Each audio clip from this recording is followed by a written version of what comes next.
Hello everyone, আমি রুদ্রাক্ষী। আজকে বাড়িতে আমি পটল ভর্তা করেছি, তো ভাবলাম সেই রেসিপিটাই তোমাদের সঙ্গে শেয়ার করি। তার জন্য প্রথমে পটলগুলোর ছোকলা ছাড়িয়ে আমি জলে ভিজিয়ে রেখেছি, আর পুরো ছোকলাটাই ছাড়াতে হবে।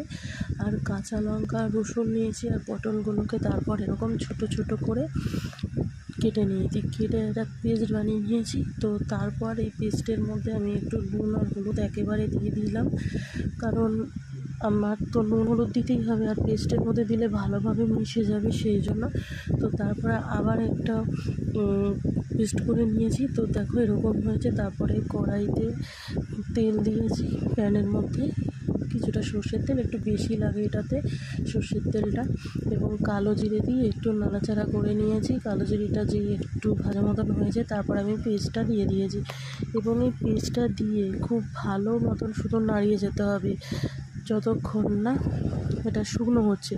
আর কেমন লাগছে দেখতেই পাচ্ছ, পটলের প্রচণ্ড রস বেরিয়েছিল, সেই জন্য এরকম একটা ঝোল ঝোল মতন লাগছে। তো এই ঝোলটাকে পুরো টানিয়ে একদম শুকিয়ে নিতে হবে। তো অনেকটাই শুকনো হয়ে গেছে, কিন্তু এখনও এমন শুকনো করতে হবে যাতে খুন্তির সঙ্গে সঙ্গে লেগে যায়, যাতে প্যানে একটুও লেগে না থাকে, এই রকমভাবে এটাকে শুকনো করে নিতে হবে।